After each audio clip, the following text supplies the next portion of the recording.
Hello. I'm going to do something a little different tonight. And it's Sunday night, so I'm going to do a little blues for a Sunday night show with just this electric guitar. In case I've never introduced you before, this guitar's name is Traveler.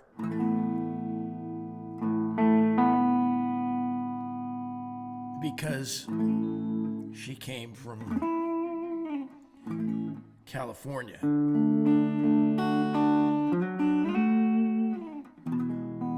A used Les Paul Studio, as they're called. They're the low end of the Les Paul line. They sound exactly the same, but they just don't have the bells and whistles and bling and figured maple and all those things that make you want to leave a guitar at home and not bring it out on a gig.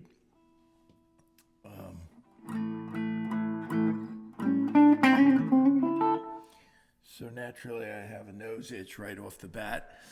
Anyway, hi to Melinda and Lloyd, and thanks for your support of the show. Greatly appreciate it. And also, I enjoyed and appreciated all of your comments about my songs, and some of them are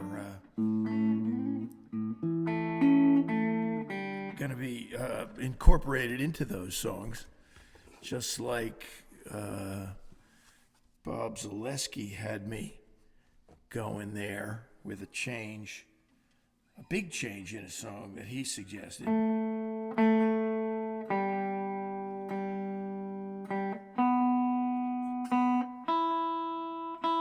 This is the typical thing that happens. This guitar's been in tune all week, and the minute the camera goes on, it's a little shaky. Whatever. It's solid most of the time. So in regards to writing, I was reading about, I was going to protect his name, but he's a big boy. He's one of the most successful songwriters ever. He can take it. And that is Neil Diamond is in the news again. I believe he's 80 and written a lot of great songs and some truly bad songs like I Am, I Said, and No One Was There, Not Even the Chair. Okay, it's easy to shoot fish in a barrel, and it's not fair because he could do the same thing to my songs if the shoe were on the other foot. But he did say that when he recorded, I think it's the anniversary of his live album, which was a huge seller, and that album called Hot Summer Night sold 2 million copies. And the idea is that he said in this interview that he just did for it that he was so confident in his powers as a songwriter during that 2-week run at the Greek Theater in LA that he actually made up a song on the spot, which isn't unknown to me and a lot of blues players and even folk singers and rock singers, whatever. But Neil Diamond has a higher degree of professionalism. He charges a lot per ticket, so when he says he's making a song up on the spot, and he used it as an example of how absolutely confident he was in his own powers as a creator, and so it backfired on him is the punchline, which is that he wrote a horrible song on the spot. So he didn't come up with something great. He wrote this country song. The band fell in behind him, and they tried to keep up with him. The one good thing about it was it had a kind of an adventuresome melody for a country song. Chet Atkins just came across my transom this week, and he was saying in an old interview, he said he's seen so many great songs come across his desk, and he said he was an A&R man, by the way, and vice president of the record company that signed the Everly Brothers. So he had a lot of experience with being a hit maker, and not just for himself, but for others. So he said, you've seen a lot of great lyrics, great chord progressions, great production, great performances in the singing. He said he doesn't really see a lot of great melodies. And he said that's the difference between a great song and a good song. And he used as an example a rather low-key and unexpected folky song. But when you think about it, it does have a great memorable melody, and it's Mr. Bojangles, and most people could sing it. It's got a range about this big. Anyway, Neil Diamond, I shouldn't even continue with this, but I think I got you interested at this point. His song that he made up on the spot was called Soggy Pretzels, and it's legendary now as being one of the low points of his career that he tried to do this, and then included it on the album, I think. Maybe it's just available as a bootleg or something, but it was a dumb joke of a song, and she's singing, she's crying in her beer, and something about she's singing to soggy pretzels or something. Well, when you write a blues, and I've talked to my friend Bob about this and others, and I want to tell you that a lot of the best blues come to you at about 5 a.m, just as you're dozing off, and you're just thinking of something that's true and honest and not artistic. You're not really thinking about Eleanor Rigby, which is one of my all-time favorite songs. But if you had to make it up off the top of your head at 5 a.m., you might sing something that's honest, and it might be like this. And Bob, you told me that this song needed some adjusting too, so listen to it with your ears on, so to speak, because I'm open to suggestions. But this is my 3:45 blues, just to warm up here with a bluesy show. It's 3:45 a.m. I think I'll put the drum machine on. Yeah, look, I was right in the groove there. It's 3:45 a.m. Now it's off. Okay. It's 3:45 a.m. Yeah. And I can't get you off my mind.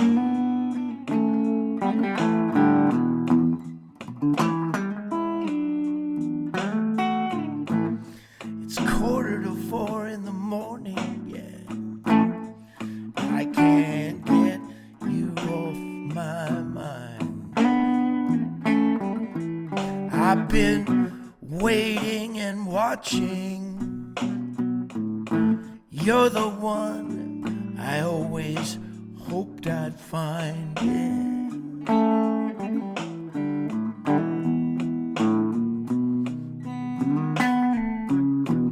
I've been walking the floor since midnight, and I still can feel your touch. I've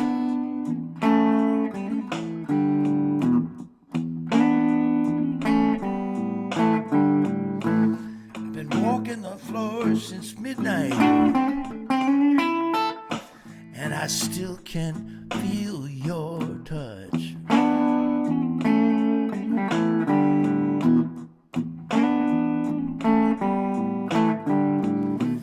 I can still hear your whisper. I never thought I'd love anyone as much.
It's 4:15 in the morning. I can't get you off my mind.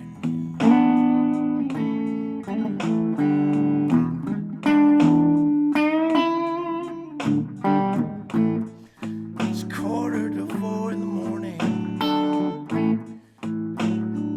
I can't get you off my mind.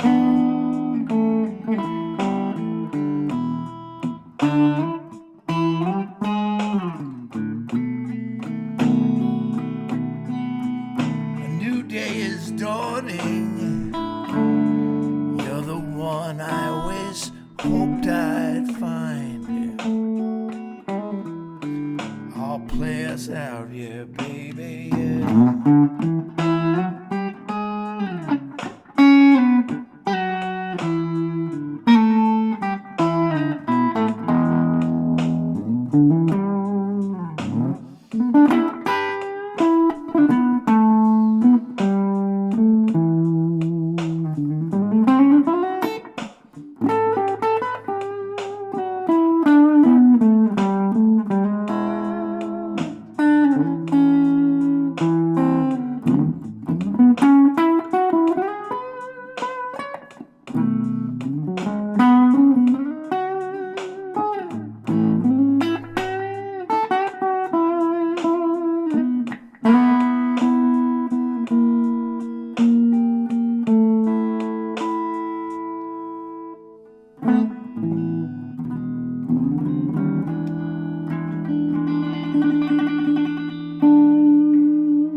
I don't mean to make light of it, but I really did write that in about 10 minutes.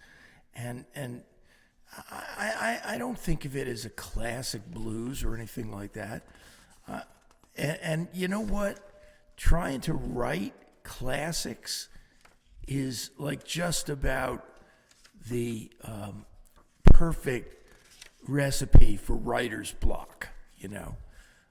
Livingston, I call him Liv Taylor, the great professor and musician and songwriter, who's been a big influence on me. And he once told me, you know, if I can't write something as good as a Gershwin, I don't even try. You know, I don't have the time anymore. And I might have even said this to him in my boldness. That is the worst thought you've ever shared with me, because you'll never write a song again if that's your. Now, I know kind of where he's coming from.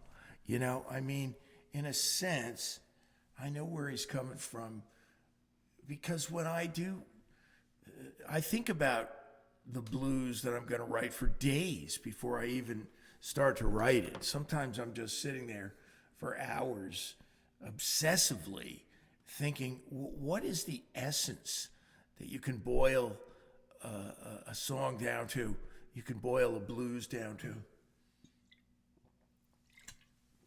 And again, my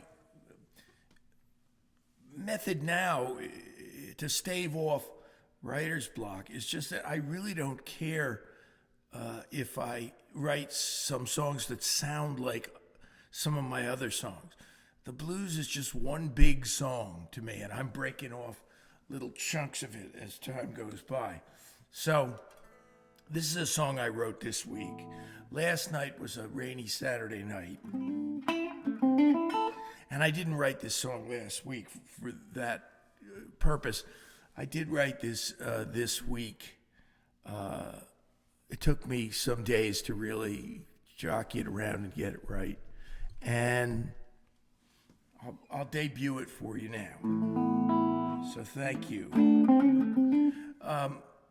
If you got this far and you're interested in this kind of stuff, please hit the subscribe button and the like button, as you that makes a difference and helps the channel. So let's see. This is a totally different mode, and it is. Whoops, that's an early draft of it. So I need to get to the current draft of it, and this is it. It's called Rainy Sunday Blues, and I put stock in this song. Again, so let me get a appropriate beat. I don't want it to be exactly the same as the other song. It's in a minor key.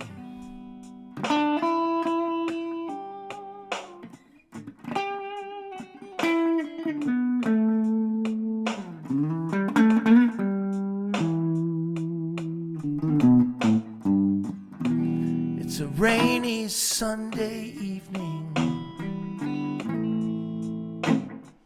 and I'm staring at the walls.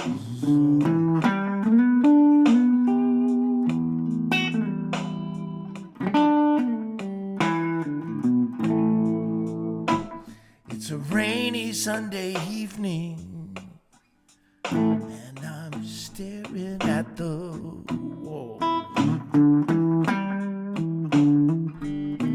I'm cornered by a cloudburst. I'm hypnotized by how it falls.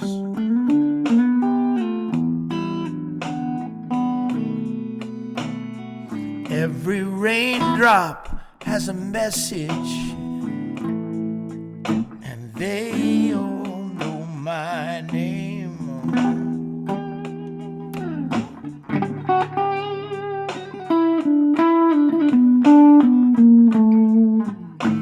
Every raindrop has a message, and they all know my name. Yeah. Sunday always felt like summer, and in some ways it still feels the same.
twilight until dawn.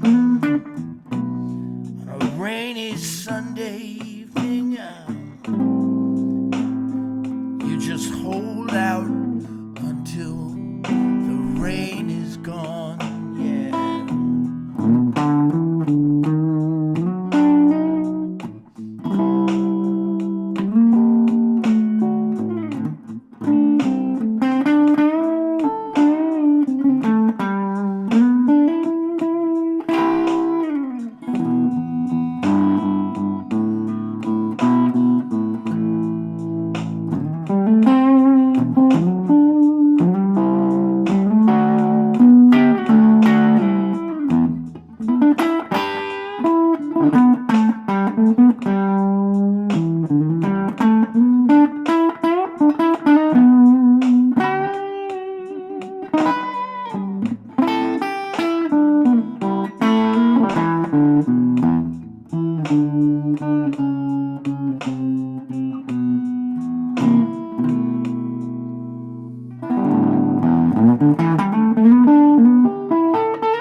New song, that is. Sound like I'm talking in a different language, Hungarian something. New song, that is. I've just finished it yesterday. Okay, I gotta go back to doing this little task because my octaves aren't in tune. You know, that's the thing that's the giveaway.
Ricky Tikki Tavi.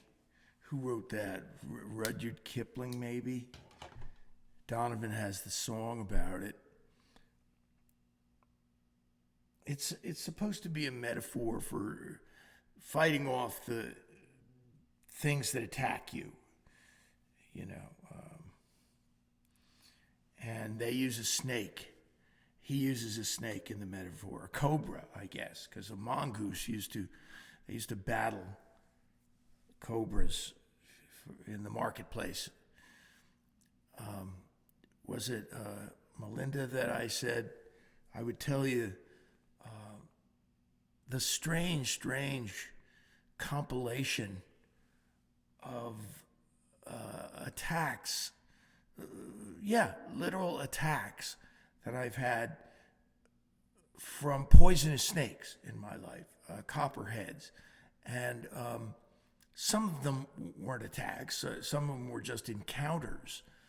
But before I get to this little list, I've had 5 or 6 encounters with copperheads. So what's that all about? Why? I don't go out of my way to attract them. In the Bible, of course, the serpent is Satan. So is there a metaphorical thing there that's happening in my life? I'll let you be the judge.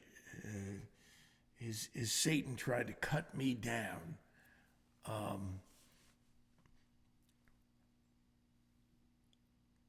The first one was just mundane. I just saw one coiled up in the woods and I avoided it. I lived on 26 acres of woods in Watchung, New Jersey until it got too impossible to pay the taxes on that amount of land.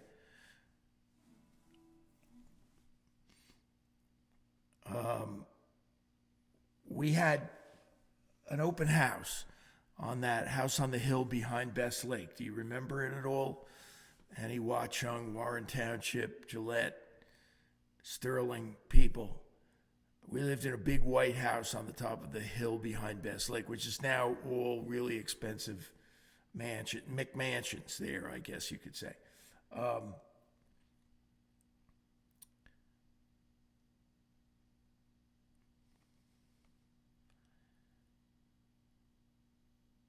If I was in my kitchen with you late at night, this is the time we might be having a glass of wine and reminiscing and singing a couple of songs and me, bouncing some of my new songs off you.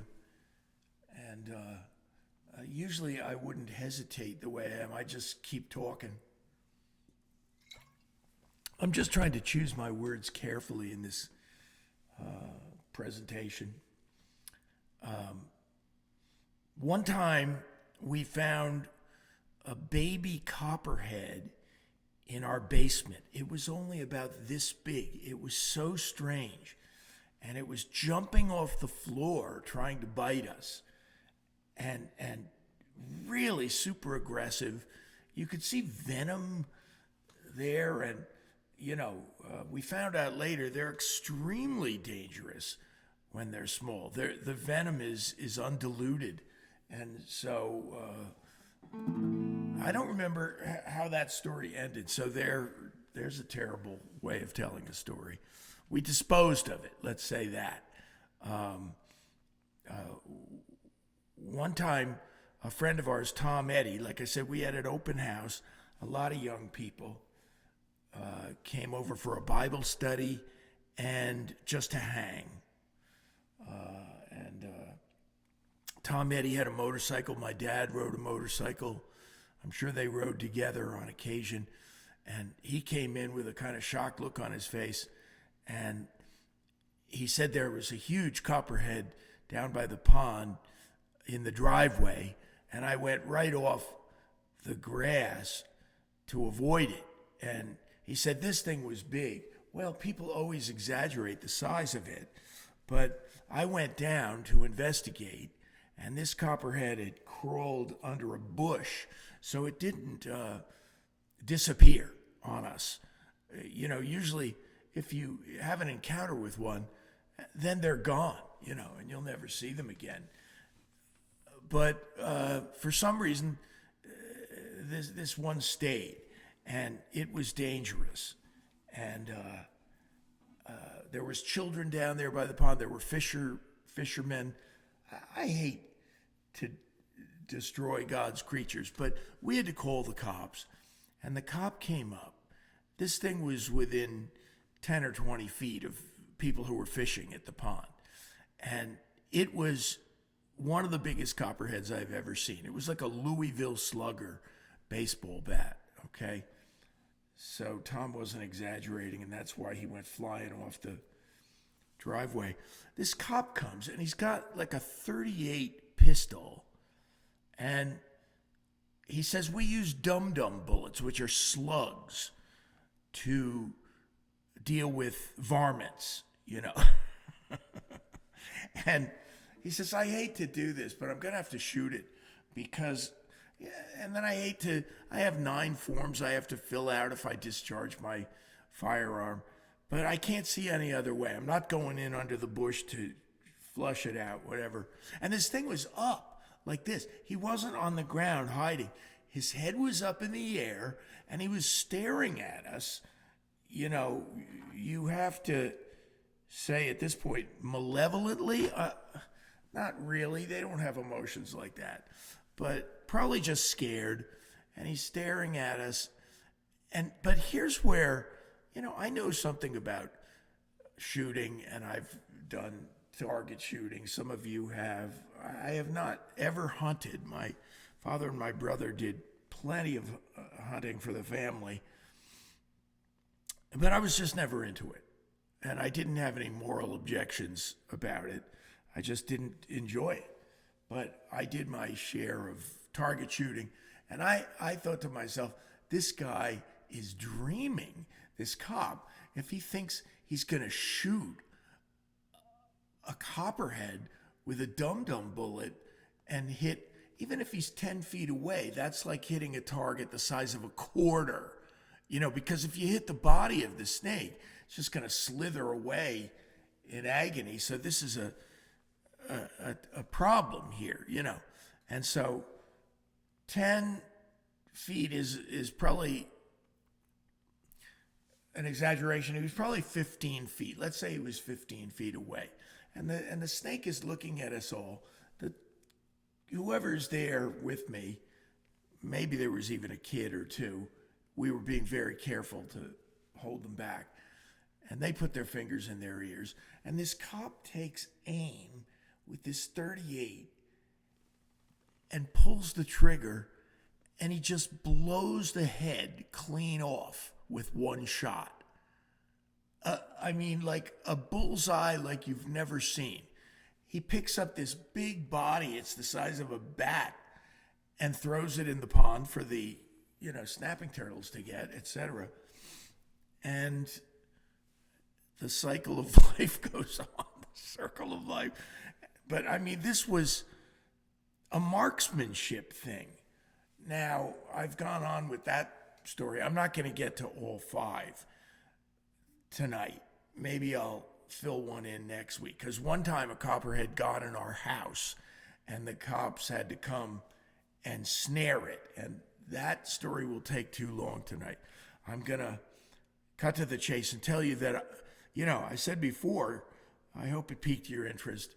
I had a copperhead strike at me, attack me, try to bite me.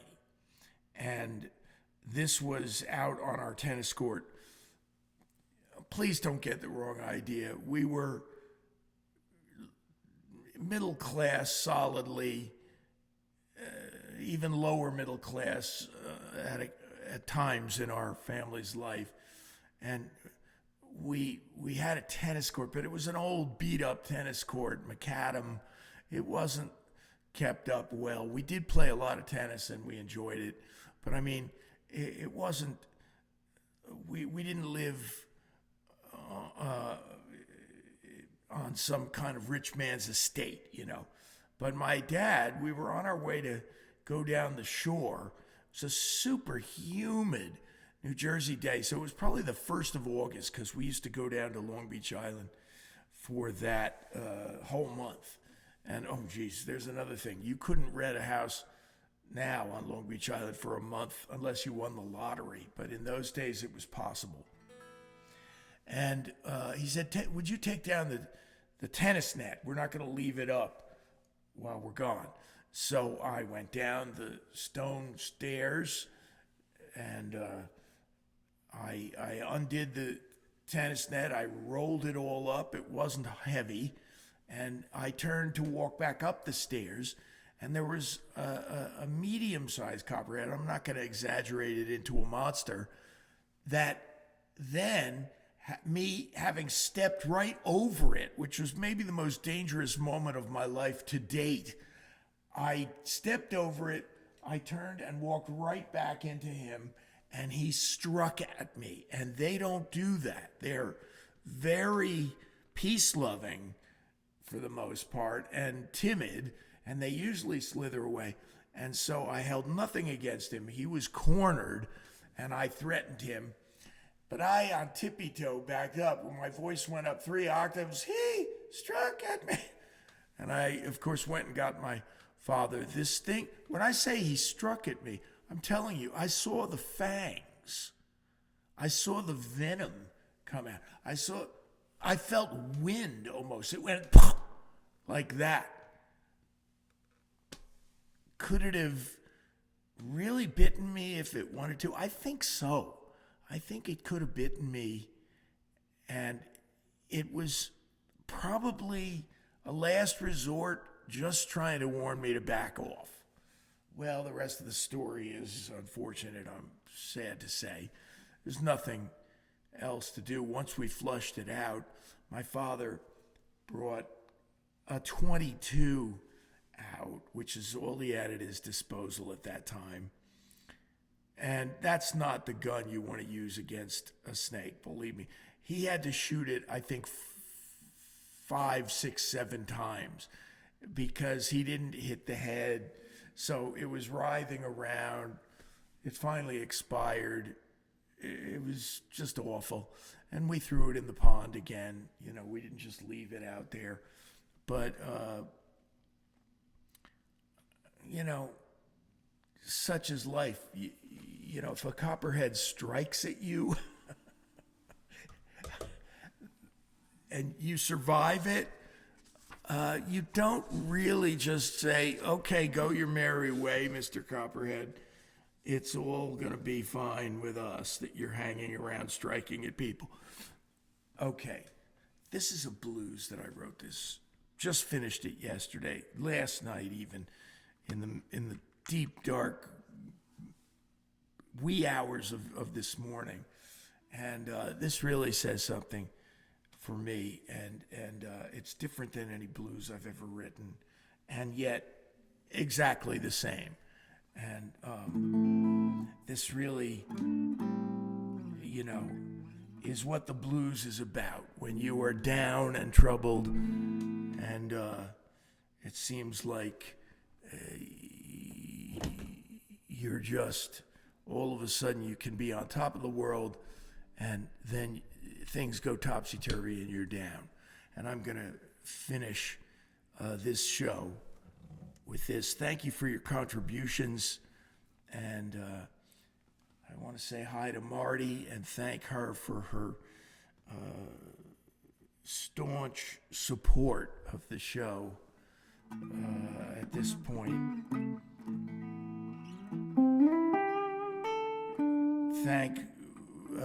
Thanks to Bob Doxaleski for that. Thanks to Melinda for her contribution.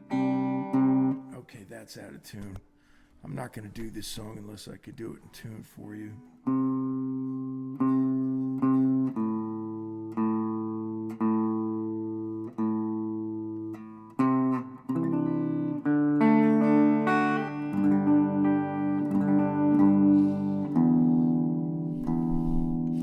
Imagine if I was really on TV and I had a choice between, I would just have to play out of tune. Well, if you go on TV, you change your strings before you go on. And I can't afford to do that every single time I do a webcast.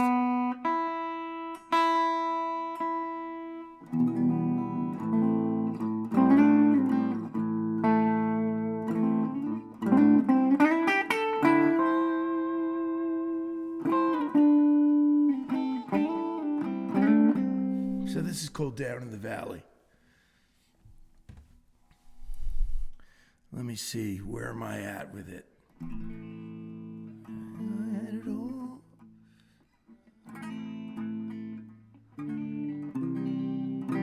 Okay, that chord has to be in tune.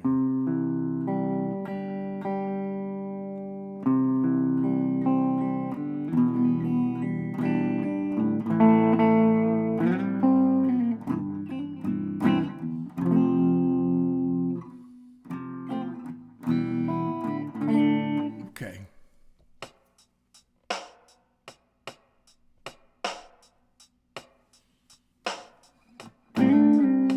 I had it all, a self-made man, on top of the world, with a master plan, a home on the hill I could call my own. I never thought I would end up alone.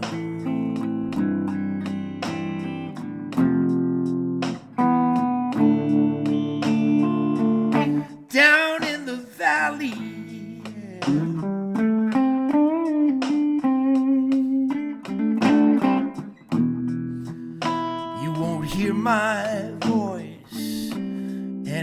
you're on the line,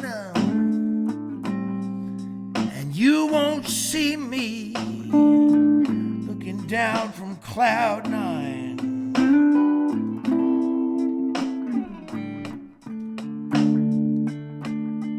I'm like a bird that fell from the sky, an eagle that soared. Now there's no place to fly.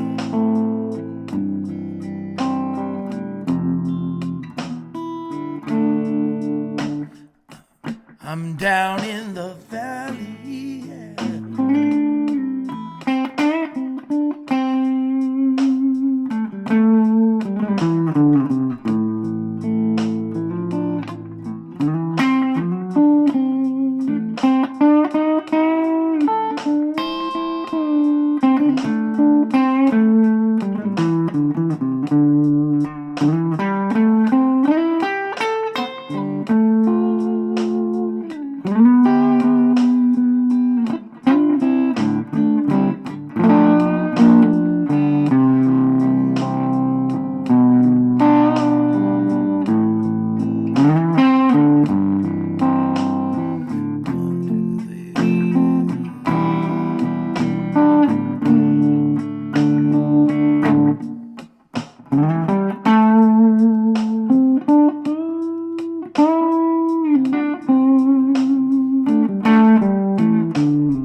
So if you have a good day, or even a good, let me get that right. If you have a good year, or even a good day, walk with your head up, but heed what they say. For each silver lining, there are 10,000 tears. I never thought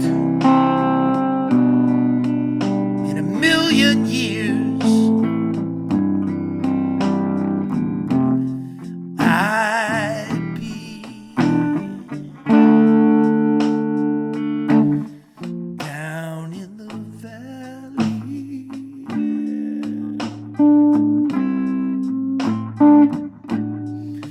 Down in the valley.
Thanks for listening.